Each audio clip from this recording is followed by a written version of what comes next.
ನಮಸ್ಕಾರ. ಜ್ಯೋತಿಷ್ಯ ಫಲ ಕಾರ್ಯಕ್ರಮಕ್ಕೆ ಸ್ವಾಗತ. ನಾನು ಸಿಂಚನ. ಇಂದಿನ ಸಂಚಿಕೆಯಲ್ಲಿ ವಾರದ ಭವಿಷ್ಯ ಮತ್ತು ವಾರದ ಪಂಚಾಂಗದ ಬಗ್ಗೆ ತಿಳ್ಕೊಳ್ಳೋಣ. ಈ ಕುರಿತು ತಿಳಿಸಿಕೊಡಲು ನಮ್ಮ ಜೊತೆ ಇದ್ದಾರೆ ಆಧ್ಯಾತ್ಮಿಕ ಚಿಂತಕರು ಹಾಗೂ ಜ್ಯೋತಿಷಿಗಳಾದ ಶ್ರೀ ವಿಶ್ವನಾಥ ಭಾಗವತರು. ಬನ್ನಿ ಗುರುಗಳನ್ನ ಕಾರ್ಯಕ್ರಮಕ್ಕೆ ಸ್ವಾಗತಿಸೋಣ. ನಮಸ್ಕಾರ ಗುರುಜಿ, ಕಾರ್ಯಕ್ರಮಕ್ಕೆ ಸ್ವಾಗತ. ನಮಸ್ತೆ ಸಹೋದರಿ. ಶ್ರೀ ಗುರುಭ್ಯೋ ನಮಃ. ಭವಿಷ್ಯ ಮಹಾಗಣಪತಯೇ ನಮಃ. ಎಲ್ಲ ಆಸ್ತಿಕ ವೀಕ್ಷಕರಿಗೂ ಕೂಡ ಹೃದಯಪೂರ್ವಕವಾಗಿರತಕ್ಕಂತಹ ನಮಸ್ಕಾರಗಳು. ಮೊದಲಿಗೆ ವಾರ ಪಂಚಾಂಗವನ್ನ ತಿಳಿಸಿ ಗುರುಜಿ. ಶ್ರೀ ವಿಶ್ವಾವಸುನಾಮ ಸಂವತ್ಸರದ ಉತ್ತರಾಯಣ, ಗ್ರೀಷ್ಮ ಋತು, ಜ್ಯೇಷ್ಠ ಮಾಸ, ಶುಕ್ಲ ಪಕ್ಷ, ಭಾನುವಾರ, ದ್ವಾದಶಿ ಅಂದರೆ ಇವತ್ತಿನ ದಿನ. ಸ್ವಾತಿ ನಕ್ಷತ್ರದಿಂದ ಪ್ರಾರಂಭವಾಗುವಂತಹ ಈ ವಾರ ದಿನಾಂಕ 14 ಜೂನ್ ಶನಿವಾರ ಉತ್ತರಾಷಾಢ ನಕ್ಷತ್ರದಕ್ಕೆ ಕೊನೆಯಾಗುತ್ತೆ. ವಾರದ ಪಂಚಾಂಗದಲ್ಲಿ ಬಹಳ ವಿಶೇಷವಾಗಿರ್ತಕ್ಕಂಥದ್ದು ನೋಡಿ, ಇವತ್ತಿನ ದಿನವೇ ಪ್ರದೋಷ. ದ್ವಾದಶಿಯ ಮೇಲೆ ತ್ರಯೋದಶಿ ಇರತಕ್ಕಂಥದ್ರಿಂದ ಪ್ರದೋಷ. ಮತ್ತು ಸರ್ವೇ ಸಾಮಾನ್ಯವಾಗಿ ಈ ಕಾರ್ಯಕ್ರಮದಿಂದ ಜನರಿಗೆ ಏನು ಮಾಹಿತಿ ಸಿಗತ್ತೆ ಅಂತಂದರೆ, ಹುಣ್ಣಿಮೆ ಆಚರಣೆ ಬಗ್ಗೆ ಬಹಳ ಗೊಂದಲ ಅಥವಾ ದ್ವಂದ್ವ ಇರುತ್ತೆ. ಈ ಸಲ 2 ದಿನ ಹುಣ್ಣಿಮೆ ಬಂದಿದೆ. 10ನೇ ತಾರೀಕು ಮತ್ತು 11ನೇ ತಾರೀಕು. ಅಂದರೆ 10ನೇ ತಾರೀಕು ಮಂಗಳವಾರ ಮಧ್ಯಾಹ್ನದ ಮೇಲೆ ಪ್ರಾರಂಭವಾಗುವಂತಹ ಹುಣ್ಣಿಮೆ, 11ನೇ ತಾರೀಕು ಸುಮಾರು ಮಧ್ಯಾಹ್ನದವರೆಗೆ ಇರುತ್ತೆ. ಹಾಗಾಗಿ ಈ ಸತ್ಯನಾರಾಯಣ ಪೂಜೆ, ಹುಣ್ಣಿಮೆ ದಿನ ಸತ್ಯನಾರಾಯಣ ಪೂಜೆ ಮಾಡುವಂತಹವರು ಸಾಯಂಕಾಲ ಮಾಡ್ತಕ್ಕಂಥವ್ರು 10ನೇ ತಾರೀಕಿಗೆ ಮಾಡ್ಕೋಬೇಕಾಗತ್ತೆ. 11ನೇ ತಾರೀಕು ಸಾಯಂಕಾಲಕ್ಕೆ ಇರೋದಿಲ್ಲ. ಇನ್ನು ಈ ಹುಣ್ಣಿಮೆಯನ್ನು ಬಹಳ ವಿಶೇಷವಾಗಿರ್ತಕ್ಕಂತಹ ಹುಣ್ಣಿಮೆ ಅಂತ ಕರಿತೇವೆ. ಭೂಮಿ ಹುಣ್ಣಿಮೆ ಅಥವಾ ಕಾರ ಹುಣ್ಣಿಮೆ ಅಂತ ಕರಿತೇವೆ. ಅದರ ಜೊತೆಗೆ ಈ ಗ್ರಹಗಳ ಚಲನೆ ಅನ್ನುವಂಥದ್ದನ್ನು ಯೋಚನೆ ಮಾಡುತ್ತಾ ಹೋದರೆ ನೋಡಿ, ವಿಶೇಷವಾಗಿ ಈ ವಾರದ ಕೊನೆಯಲ್ಲಿ ಸಂಕಷ್ಟರ ಚತುರ್ಥಿ ಇರ್ತಕ್ಕಂಥದ್ದು. ಗ್ರಹಗಳ ಚಲನೆಗೂ ಇದಕ್ಕೂ ಏನು ವಿಶೇಷ ಅಥವಾ ಏನು ಸಂಬಂಧ ಅಂತ ಕೇಳೋದಾದರೆ, ಶನಿವಾರ ದಿನ ಸಂಕಷ್ಟಿ ಬಂದಿದೆ. ಶನಿ ಅನ್ನುವಂಥದ್ದು ಕರ್ಮಕಾರಕನಾಗಿ ವಾರ ಭವಿಷ್ಯದಲ್ಲೂ ಅಥವಾ ಶನಿಯ ಸ್ಥಾನದಲ್ಲೂ ಯೋಚನೆಯನ್ನು ಮಾಡಿದಾಗ ಶನಿವಾರ ಸಂಕಷ್ಟಿ ಬರ್ತಕ್ಕಂಥದ್ದು ಮೋರ್ ಪವರ್ಫುಲ್. ನಾವು ಮಂಗಳವಾರ ಬಂದಿದ್ದನ್ನು ಅಂಗಾರಕ ಸಂಕಷ್ಟಿ ಅಂತ ಹೇಳ್ತೇವೆ. ಹಾಗೆ ಪ್ರತಿಯೊಂದಕ್ಕೂ ಒಂದೊಂದು ರೀತಿಯಾಗಿರ್ತಕ್ಕಂತಹ ವಿಶೇಷತೆಗಳಿದ್ದಾವೆ. ಉದಾಹರಣೆಗೆ ಇವತ್ತು ಪ್ರದೋಷ ನೋಡಿ, ಪ್ರದೋಷದಲ್ಲಿ 4-5 ವಿಧ.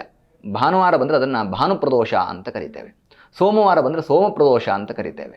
ಅದೇ ರೀತಿಯಾಗಿ ಬುಧವಾರ ಬಂದರೆ ಭೌಮ ಪ್ರದೋಷ ಅಂತ ಕರಿತೇವೆ. ಮತ್ತು ಶನಿವಾರ ಬಂದರೆ ಶನಿ ಪ್ರದೋಷ ಅಂತ ಕರಿತೇವೆ. ಹಾಗೆ ಈ ಸಂಕಷ್ಟಿಯಲ್ಲಿ ಶನಿವಾರ ಬರ್ತಕ್ಕಂಥದ್ದು ಬಹಳ ವಿಶೇಷ. ಯಾಕೆ ಅಂತಂದರೆ ಅಭಿಮಾನ ದೇವತೆ ಅನ್ನುವಂತಹ ಯೋಚನೆಯನ್ನು ಮಾಡ್ತಾ ಹೋದರೆ ಜ್ಯೋತಿಷ್ಯದಲ್ಲಿ, ಪುರಾಣದಲ್ಲಿ ಹಲವಾರು ಉಲ್ಲೇಖಗಳನ್ನು ಕೊಟ್ಟಿದ್ದಾರೆ. ಅದರ ಬಗ್ಗೆ ಸ್ಟೆಪ್ ಬೈ ಸ್ಟೆಪ್ ನೋಡ್ತಾ ಹೋಗೋಣ. ಇದು ಈ ವಾರದ ಪಂಚಾಂಗ ತಾಯಿ. ಖಂಡಿತ ಗುರುಜಿ. ಇನ್ನು ಈ ವಾರದ ವಿಶೇಷತೆಗಳ ಬಗ್ಗೆ ನೋಡೋದಾದ್ರೆ, ಆಗಲೇ ಪ್ರಾರಂಭ ಮಾಡಿದ ಹಾಗೆ ಪ್ರದೋಷ ಅನ್ನುವಂಥದ್ದು ಇವತ್ತಿನ ದಿನ ಪ್ರದೋಷ ಇದೆ. ಭಾನು ಪ್ರದೋಷ ಅಂತ ಹೇಳುತ್ತೇವೆ. ಹಾಗಾಗಿ ಪ್ರದೋಷ ಅಂತಂದರೆ ಸೂರ್ಯಾಸ್ತಮಾನವಾಗುವಂತಹ 1.5 ಗಂಟೆ ಮುಂಚಿತ ಮತ್ತು ಸೂರ್ಯ ಅಸ್ತವಾದ ಮೇಲೆ 1.5 ಗಂಟೆ ನಂತರ, ಇದು ಪ್ರದೋಷ ಕಾಲ ಅನ್ನುವಂಥದ್ದಾಗಿ. ಈ ಪ್ರದೋಷ ಹೇಗೆ ಹುಟ್ಟಿತು ಅನ್ನುವಂಥದ್ದನ್ನು ಯೋಚನೆ ಮಾಡಿದ್ರೆ ಪ್ರದೋಷದ ವಿಶೇಷತೆಗಳು ಏನು ಅಂತ ಯೋಚನೆ ಮಾಡ್ತಾ ಹೋದರೆ, ಗಂಗಾ ನದಿಯ ದಡದಲ್ಲಿ ಸೂತರು ಹೋಗ್ತಾ ಇರುವಂತಹ ಸಂದರ್ಭದಲ್ಲಿ ಶಿಷ್ಯರಾಗಿರ್ತಕ್ಕಂತಹ ಶೌನಕರು ಕೇಳುತ್ತಾರೆ, ಗುರುಗಳೇ, ಭೂಮಿಯಲ್ಲಿ ಅಜ್ಞಾನ ಜಾಸ್ತಿ ಆಗೋಯ್ತು, ಮನುಷ್ಯನ ಕಪಟ, ಮೋಸ, ವಂಚನೆಗೆ ಎಣೆಯಿಲ್ಲದಾಗ ಆಗೋಯ್ತು, ಇದರಿಂದ ಹೊರಗೆ ಬರೋದು ಹೇಗೆ ಅಂತ ಶೌನಕರು ಸೂತ ಮಹರ್ಷಿಗಳನ್ನ ಕೇಳುತ್ತಾರೆ. ಆಗ ಸೂತರು ಉತ್ತರಿಸ್ತಾರೆ, ಇದು ನಾವು ಗಂಗಾ ನದಿಯ ದಡದಲ್ಲಿದ್ದೇವೆ. ಗಂಗೇಚ ಯಮುನೆ ಚೈವ ಗೋದಾವರಿ ಸರಸ್ವತಿ ನರ್ಮದಾ ಸಿಂಧು ಕಾವೇರಿ ಜಲೆ ಅಸ್ಮಿನ್ ಸನ್ನಿಧಿಂಕುರು. ಈ 7 ನದಿಗಳ ತೀರ್ಥವನ್ನು ಬಳಸಿ ಮನುಷ್ಯ ತನ್ನ ಅಜ್ಞಾನವನ್ನು ಹೋಗಲಾಡಲಿಕ್ಕೆ ಶಿವನೇ ಉತ್ತರಿಸ್ತಕ್ಕಂತಹ ಒಂದು ವ್ರತ ಇದೆ, ಅದನ್ನು ಹೇಳುತ್ತೇನೆ ಎನ್ನುವುದಾಗಿ ಪಾರ್ವತೀ ದೇವಿ ಕೇಳ್ತಾಳಂತೆ. ಕಲಿಯುಗದಲ್ಲಿ ಅಜ್ಞಾನ, ಅಂಧಕಾರ ಜಾಸ್ತಿ ಆದಾಗ ಮನುಷ್ಯ ಏನನ್ನು ಮಾಡಬೇಕು? ಭಗವಂತ, ನೀನು ಲಯಕಾರಕ, ಈ ಅಜ್ಞಾನವನ್ನು ತೊಳಿತಕ್ಕಂಥವು ನೀನು, ಮೋಕ್ಷವನ್ನು, ಸದ್ಗತಿಯನ್ನು ಕೊಡ್ತಕ್ಕಂಥವು ನೀನು. ಹಾಗಾಗಿ ಯಾವ ವ್ರತಾಚರಣೆಯಿಂದ ಮನುಷ್ಯನ ಕಷ್ಟಗಳು ದೂರವಾಗುತ್ತೆ ಅಥವಾ ಮನುಷ್ಯನಲ್ಲಿರ್ತಕ್ಕಂತಹ ಅರಿಷಡ್ವರ್ಗ ದೂರವಾಗುತ್ತೆ ಅನ್ನುವಂಥದ್ದನ್ನು ಪಾರ್ವತೀ ದೇವಿ ಕೇಳ್ತಾಳಂತೆ. ಆಗ ಶಿವನೇ ಉತ್ತರಿಸಿರ್ತಕ್ಕಂಥದ್ದು, ತನ್ನ ಜಟೆಯಿಂದಲೇ ಕೆಳಗೆ ಇಳಿದಿರ್ತಕ್ಕಂತಹ ಗಂಗೆಯ ನೀರನ್ನು ಪ್ರದೋಷ ಕಾಲದಲ್ಲಿ ನೋಡಿ, ಆ ಹೆಸರೇ ಹೇಳುವಾಗೆ ಪ್ರದೋಷ ಅಂದರೆ ದೋಷರಹಿತವಾದಂತಹ ಕಾಲ. ಈ ಸಂದರ್ಭದಲ್ಲಿ ಶಿವನಿಗೆ ಅಭಿಷೇಕಾದಿಗಳನ್ನು ಮಾಡ್ತಕ್ಕಂಥದ್ದು. ಈ ಪ್ರದೋಷ ಅಂದರೆ ಶಿವನಿಗೆ ಅಭಿಷೇಕ. ಈ 4-5 ಪ್ರದೋಷಗಳು ಕೂಡ ಶಿವನಿಗೆ ಸಂಬಂಧಪಟ್ಟಿರ್ತಕ್ಕಂಥದ್ದು. ಈ ಸಂದರ್ಭದಲ್ಲಿ ಶಿವ ಹೇಗಿರ್ತಾನಂತೆ ಅಂದರೆ ಸಪತ್ನೀಕನಾಗಿ, ಅಭಯಹಸ್ತನಾಗಿ ಕುಳಿತಿರುವಂಥದ್ದು. ಮತ್ತು ದ್ವಿತೀಯಾರ್ಧ ಕಾಲದಲ್ಲಿ ಶಿವ ನಾಟ್ಯವನ್ನು ಮಾಡ್ತಾ ಇರ್ತಾನಂತೆ. ಸಂತೋಷದಾಯಕವಾಗಿ ಶಿವ ನಾಟ್ಯ ಮಾಡ್ತಾ ಇರ್ತಾನಂತೆ ಕೈಲಾಸ ಪರ್ವತದಲ್ಲಿ. ಯಾಕೆಂದರೆ ನಾಟ್ಯಪ್ರಿಯ ಶಿವ ಅವನು. ಹಾಗಾಗಿ ಶಿವ ನಾಟ್ಯ ಮಾಡ್ತಾ ಇರ್ತಾನಂತೆ. ಇಂತಹ ಸಂದರ್ಭದಲ್ಲಿ ಪಂಚಾಮೃತಾಭಿಷೇಕಾದಿಗಳನ್ನು, ಪಂಚದ್ರವ್ಯಾಭಿಷೇಕಗಳನ್ನು ಮಾಡಿ ಪ್ರದೋಷ ಕಾಲದಲ್ಲಿ ಶಿವನನ್ನು ಪೂಜಿಸಿದರೆ ಶಿವ ಮನುಷ್ಯನ ಎಲ್ಲ ಕಷ್ಟಗಳನ್ನು ದೂರ ಮಾಡ್ತಾನೆ ಎನ್ನುವುದಾಗಿ. ಬಟ್ ಭಾನುಪ್ರದೋಷ ಯಾಕೆ ವಿಶೇಷ? ಈ ಸಂದರ್ಭದಲ್ಲಿ ಆರೋಗ್ಯವನ್ನು ಕೊಡ್ತಾನೆ. ಹಾಗಾಗಿ ಇದು ಭಾನುಪ್ರದೋಷ. ನಂತರದಲ್ಲಿ ಸೋಮವಾರ ಬಂದರೆ ಸೋಮ ಪ್ರದೋಷ ಅಥವಾ ಶನಿವಾರ ಬಂದರೆ ಶನಿ ಪ್ರದೋಷ ಅನ್ನುವುದಾಗಿ. ಹಾಗಾಗಿ ಇವತ್ತಿನ ದಿನ ಪ್ರದೋಷ ಅನ್ನುವಂಥದ್ದು. ಇನ್ನು ಸತ್ಯನಾರಾಯಣ ಸ್ವಾಮಿ ವ್ರತಕತೆ ಹುಣ್ಣಿಮೆಯ ದಿನ ಬರ್ತಕ್ಕಂಥದ್ದು. 2 ದಿನ ಬಂದಿದೆ ಅಂತ ಹೇಳಿದ್ದೇವೆ, ಮಂಗಳವಾರ ಮತ್ತು ಬುಧವಾರ ಅಲ್ವಾ. ನೋಡಿ, ಸತ್ಯನಾರಾಯಣ ಸ್ವಾಮಿ ಪೂಜೆಯಲ್ಲೂ ಹಾಗೆ ಕತೆ ಬರುತ್ತೆ. ಸ್ಕಂದ ಪುರಾಣ ರೇವಾಖಂಡದಲ್ಲಿ ಸೂತ ಮಹರ್ಷಿಗಳು, ಶೌನಕಾದಿ ಮಹರ್ಷಿಗಳು ಹೇಳಿರ್ತಕ್ಕಂಥದ್ದು. ಇಲ್ಲಿ ಪ್ರದೋಷದಲ್ಲಿ ಪಾರ್ವತೀದೇವಿ ಶಿವನನ್ನು ಕೇಳಿ ಈ ವ್ರತಾಚರಣೆ ಉದ್ಭವ ಆಯಿತು. ಅಲ್ಲಿ ನಾರದ ಮಹರ್ಷಿಗಳು ಕೇಳಿ ಉದ್ಭವ ಆಯಿತು ಯಾವುದು? ಸತ್ಯನಾರಾಯಣ ಪೂಜೆ. ಹಾಗಾಗಿ ಮಂತ್ರ, ಪ್ರತಿಮ, ಉಪಾಯನಾದಿಗಳ ಮೂಲಕವಾಗಿ ಸತ್ಯನಾರಾಯಣ ಸ್ವಾಮಿಯ ವ್ರತಕಥೆಯನ್ನು ಪ್ರತಿ ಪೌರ್ಣಮಿಯಲ್ಲಿ ಆಚರಣೆ ಮಾಡ್ತಕ್ಕಂಥವರು ವಿಶೇಷವಾದಂತಹ ಫಲವನ್ನು ಪಡಿತಾರೆ. 5 ಅಧ್ಯಾಯದ ಕಥೆ ಬರುತ್ತೆ, ಸವಿಸ್ತಾರವಾಗಿದೆ.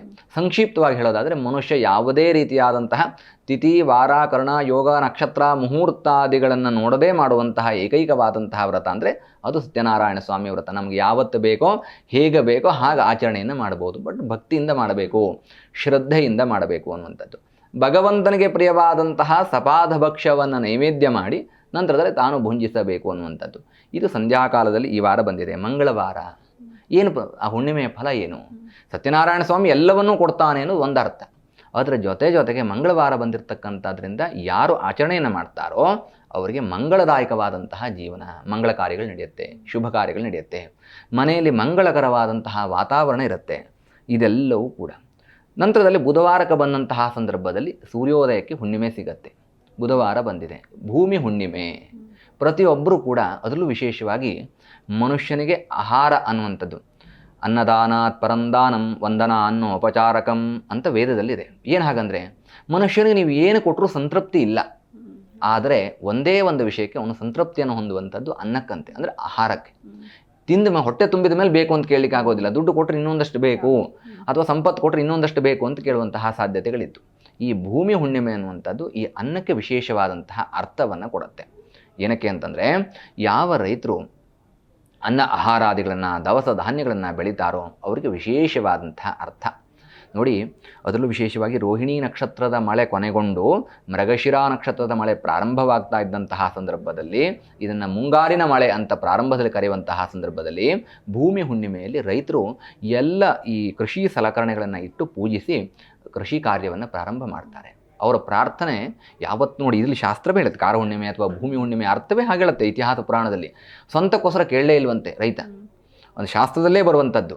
ನಾವಿವತ್ತು ಲೌಕಿಕವಾಗಿ ಯೋಚನೆ ಮಾಡಿದರೆ ಹೌದು ಸತ್ಯ ಅಂತ, ಬಟ್ ಶಾಸ್ತ್ರದಲ್ಲೂ ಅದನ್ನು ಉಲ್ಲೇಖ ಮಾಡಿದ್ದಾರೆ. ಏನಂತ? ತನಗಾಗಿ ಅಲ್ಲದೆ ಸಕಾಲಕ್ಕೆ ಮಳೆ ಬೆಳೆ ಬಂದು ಭೂಮಿ ಫಸನಾಗಿದ್ದು, ಭೂಮಿಯಲ್ಲಿ ಉತ್ತಮವಾದಂತಹ ಫಸಲು ಬಂದು ಅದು ಜನಸಾಮಾನ್ಯರಿಗೆ ಉತ್ತಮವಾದಂತಹ ಆಹಾರಾದಿಗಳನ್ನ ಕೊಡುವ ಹಾಗೆ ಆಗಲಿ. ನೋಡಿ, ಲೋಕ ಸಮಸ್ತಾಹ ಸುಖಿನೋ ಭವಂತು, ಲೋಕಕ್ಕೋಸ್ಕರವಾಗಿ ಕೇಳ್ತಕ್ಕಂಥದ್ದು. ತನಗೆ ಒಳ್ಳೆ ಬೆಳೆ ಬರಲಿ ಅಥವಾ ಒಳ್ಳೆ ಬೆಲೆ ಬರಲಿ ರೈತ ಕೇಳಲೇ ಇಲ್ಲ. ಹಾಗಾಗಿ ಇದು ಬಹಳ ವಿಶೇಷವಾದಂಥದ್ದು. ಯಾವ ರೈತರು ಭೂಮಿ ಹುಣ್ಣಿಮೆ ಇದನ್ನು ಎಲ್ಲರೂ ಮಾಡ್ತಾರೆ, ಪೂಜಿಸಿ ತಮ್ಮ ಕೃಷಿ ಯಂತ್ರಗಳನ್ನು, ಸಲಕರಣೆಗಳನ್ನು ಪೂಜಿಸಿ ತಮ್ಮ ಕೃಷಿ ಕ್ಷೇತ್ರಕ್ಕೆ, ಜಮೀನಿಗೆ ಹೋಗ್ತಾರೋ ಅಲ್ಲಿ ಉತ್ತಮವಾದಂತಹ ಸಕಾಲಕ್ಕೆ ಮಳೆ ಬೆಳೆ ಎಲ್ಲವೂ ಅವರಿಗೆ ಪ್ರಾಪ್ತವಾಗುತ್ತೆ ಅನ್ನುವಂಥದ್ದು ಭೂಮಿ ಹುಣ್ಣಿಮೆ. ಬಹಳ ವಿಶೇಷವಾಗಿರ್ತಕ್ಕಂಥದ್ದು. ಇದಕ್ಕೆ ಬುಧ ಅಧಿಪತಿ. ಸದ್ಬುದ್ಧಿಂಚ ಬುಧ. ನೋಡಿ, ಆ ಜ್ಞಾನವನ್ನೇ ಹಾಗೆ ಕೊಟ್ಟಿದ್ದಾನಂತೆ ಬುಧ. ಭೂಮಿ ಹುಣ್ಣಿಮೆ ಬರುವುದೇ ಹಾಗೆ, ತನ್ನ ಜ್ಞಾನವನ್ನು ಕೊಟ್ಟಿದ್ದಾನೆ. ಏನು ಬೇಕು, ಏನು ಬೆಳೆ ಬೆಳಿಬೇಕು, ಯಾವಾಗ ಗೊಬ್ಬರ ಹಾಕಬೇಕು, ಯಾವಾಗ ಮಳೆ ಬರಬೇಕು, ಹೇಗೆ ರಕ್ಷಿಸಿಕೊಳ್ಳಬೇಕು ಅನ್ನುವಂಥದ್ದು, ಇದೆಲ್ಲ ಭಗವಂತನ ಇಚ್ಛೆ ಅನ್ನೋದಾಗಿ ಆ ಜ್ಞಾನವನ್ನು ಕೊಟ್ಟಂತಹ ಸಂದರ್ಭದಲ್ಲಿ ಸನ್ಮಾರ್ಗದಲ್ಲಿ ನಡೆದರೆ ಭಗವಂತ ಈ ಪ್ರಕೃತಿ ವಿಕೋಪಾದಿಗಳನ್ನು ಮಾಡದೆ ರೈತರನ್ನು ರಕ್ಷಿಸಿ ಸಕಾಲಕ್ಕೆ ಎಲ್ಲರಿಗೂ ಅನ್ನ ಆಹಾರಾದಿಗಳು ಸಿಗುವ ಹಾಗೆ ಆಗಲಿ ಅಂತೇಳಿ ಅವರೂ ಪ್ರಾರ್ಥನೆಯನ್ನು ಮಾಡ್ತಾರೆ. ವಾಹಿನಿ ಮುಖಾಂತರ ನಾವು ಪ್ರಾರ್ಥನೆಯನ್ನು ಮಾಡ್ತಕ್ಕಂಥದ್ದು. ಇನ್ನು ಈ ವಾರದ ಕೊನೆ ಸಂಕಷ್ಟರ ಚತುರ್ಥಿ, ಬಹಳ ವಿಶೇಷವಾಗಿರ್ತಕ್ಕಂಥದ್ದು. ಚಂದ್ರೋದಯ ರಾತ್ರಿ 9:17 ಸಂಕಷ್ಟಿ ದಿನ ವ್ರತಾಚರಣೆಗಳನ್ನು ಮಾಡಿಕೊಂಡು, ಉಪವಾಸಾದಿಗಳ ಶಕ್ತಿ ಇರತಕ್ಕಂಥವ್ರು ಉಪವಾಸ ವ್ರತಗಳನ್ನು ಮಾಡಿಕೊಂಡು ಸಕಲ ವಿಘ್ನಗಳನ್ನೂ ದೂರ ಮಾಡ್ತಕ್ಕಂತಹ ವಿನಾಯಕನಿಗೆ ಅಭಿಷೇಕಾದಿಗಳನ್ನು ಮಾಡಿ 21 ಗರಿಕೆ, 21 ಮೋದಕ ಅಥವಾ 21 ಎಕ್ಕದ ಹೂವು ಇದನ್ನೆಲ್ಲ ಗಣೇಶನಿಗೆ ಸಮರ್ಪಣೆಯನ್ನು ಮಾಡಿ, ವಿಕಾರೋ ವಿಘ್ನಹರ್ತಾಜ, ನೀನು ನೋಡಲಿಕ್ಕೆ ದೊಡ್ಡದಾಗಿರ್ತಕ್ಕಂತಹ ದೇಹ ಹೊಂದಿದ್ದೀಯಾ, ಸಣ್ಣ ಕಣ್ಣು, ದೊಡ್ಡ ಕಿವಿ, ಇದೆಲ್ಲದಕ್ಕೊಂದು ಅರ್ಥ ಇದೆ. ಸಣ್ಣ ಕಣ್ಣಿನಲ್ಲಿ ಅವನು ಪ್ರಪಂಚದಲ್ಲಿ ಯಾವುದು ಕೆಟ್ಟದ್ದು ಇದೆಯೋ ಅದನ್ನು ನೋಡೋದೇ ಇಲ್ವಂತೆ, ಬರೀ ಬೇಕಾಗಿದ್ದನ್ನು ಮಾತ್ರ ನೋಡ್ತಾನಂತೆ. ದೊಡ್ಡ ಕಿವಿಯಲ್ಲಿ ಎಲ್ಲವನ್ನೂ ಕೇಳಿಸಿಕೊಳ್ತಾನಂತೆ. ಹಾಗಾಗಿ ವಿಘ್ನಹರ್ತಾಜ, ನಮ್ಮ ಎಲ್ಲ ಕೋರಿಕೆಗಳನ್ನು ಕೇಳಿಸಿಕೊಂಡು ಸಕಲ ವಿಘ್ನಗಳನ್ನೂ ದೂರ ಮಾಡಿ ನಮಗೆ ಅಭೀಷ್ಟವನ್ನು ಕೊಡು ಅಂಥೇಳಿ ಈ ವಾರದ ಕೊನೆಯಲ್ಲಿ ಸಂಕಷ್ಟರ ಚತುರ್ಥಿಯ ವ್ರತಾಚರಣೆಯನ್ನು ಮಾಡಿ ಮನುಷ್ಯ ಹೆಸರೇ ಹೇಳುವಾಗೆ ಕಷ್ಟಗಳನ್ನೆಲ್ಲ ದೂರ ಮಾಡುವಂತಹ ವ್ರತಾಚರಣೆಯಿಂದ ಶುಭ ಫಲ ಪ್ರಾಪ್ತ ಮಾಡಿಕೊಳ್ಳಿ ಅಂತ ಪ್ರಾರ್ಥನೆ ಮಾಡ್ಬೋದು. ವಾರದ ಪಂಚಾಂಗ ಹಾಗೂ ವಾರದ ವಿಶೇಷತೆಗಳ ಬಗ್ಗೆ ತಿಳ್ಕೊಂಡ್ವಿ. ಈಗ 12 ರಾಶಿಗಳ ವಾರ ಭವಿಷ್ಯವನ್ನ ತಿಳ್ಕೊಳ್ಳೋಣ. ಮೊದಲಿಗೆ ಮೇಷರಾಶಿಯ ವಾರದ ಭವಿಷ್ಯ ಹೇಗಿದೆ ಗುರೂಜಿ? ಅಶ್ವಿನಿ ಭರಣಿ ಕೃತ್ತಿಕಾ ನಕ್ಷತ್ರಕ್ಕೆ ಮೇಷರಾಶಿ, ಮೇಷರಾಶಿ ಅಧಿಪತಿಯಾಗಿರ್ತಕ್ಕಂಥವನು ಕುಜ. ನೋಡಿ, ಈ 12 ರಾಶಿಗಳ ಫಲ ಏನು ಹೇಳುತ್ತೆ, ನಾವು ಆಡೋ ಭಾಷೆಯಲ್ಲಿ ಮನುಷ್ಯನಿಗೆ 7 ಜನ್ಮ ಅಂತ ಹೇಳ್ತೇವೆ. ಆದರೆ ಜ್ಯೋತಿಷ್ಯ ಶಾಸ್ತ್ರ ಹೇಳುವುದೇ ಬೇರೆ.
ಅನುರಾಧ ಜ್ಯೇಷ್ಠ ನಕ್ಷತ್ರಕ್ಕೆ ವೃಶ್ಚಿಕ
ತಾಯಿಗಿದೆ.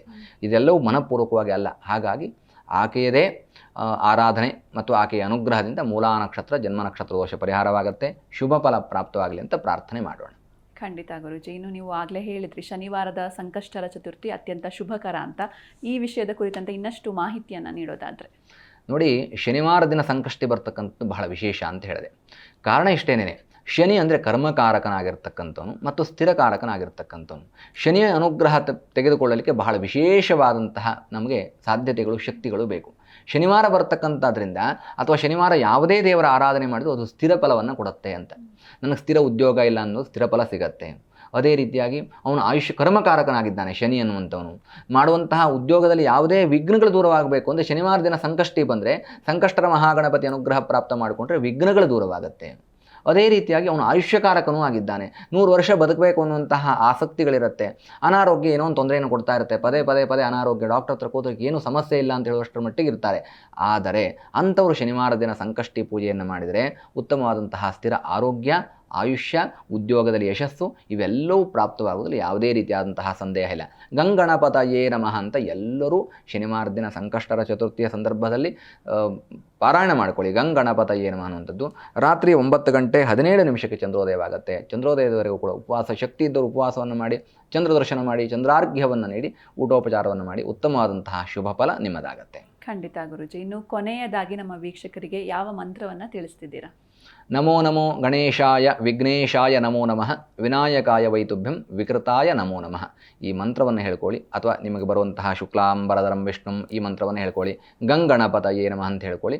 ಅತ್ಯಂತ ಹೆಚ್ಚು ಶುಭ ಫಲವನ್ನು, ಸಂಕಷ್ಟಿ ವ್ರತದ ಫಲವನ್ನು ಪ್ರಾಪ್ತ ಮಾಡಿಕೊಡ್ತೀರಿ. ಸಂಕಷ್ಟಹರ ಮಹಾಗಣಪತಿ ಅನುಗ್ರಹದಿಂದಾಗಿ ನಿಮ್ಮ ಜೀವನ ಸುಭೀಕ್ಷವಾಗತ್ತೆ. ಖಂಡಿತ ಗುರುಜಿ. ಇನ್ನು ನಮ್ಮ ಕಾರ್ಯಕ್ರಮಕ್ಕೆ ಆಗಮಿಸಿ ಬಹಳಷ್ಟು ಅರ್ಥಪೂರ್ಣವಾದ ಮಾಹಿತಿಯನ್ನು ನೀಡಿದ್ರಿ. ಧನ್ಯವಾದಗಳು ಗುರುಜಿ. ಧನ್ಯೋಸ್ಮಿ. ಲೋಕಾಹ ಸಮಸ್ತ ಸುಖಿನೋ ಭವಂತು, ಸಮಸ್ತ ಸನ್ಮಂಗಲಾನಿ ಭವಂತು. ನೋಡಿದ್ರಲ್ವಾ ವೀಕ್ಷಕರೇ, ಇವತ್ತಿನ ಸಂಚಿಕೆಯಲ್ಲಿ ವಾರದ ಪಂಚಾಂಗ ಹಾಗೂ ವಾರ ಭವಿಷ್ಯದ ಬಗ್ಗೆ ತಿಳಿದುಕೊಂಡ್ವಿ. ಮತ್ತೆ ಮುಂದಿನ ಸಂಚಿಕೆಯಲ್ಲಿ ಭೇಟಿಯಾಗೋಣ. ನೋಡ್ತಾ ಇರಿ ಜಿ ಕನ್ನಡ ನ್ಯೂಸ್, ಸತ್ಯವೇ ಸುದ್ದಿಯ ಜೀವಾಳ.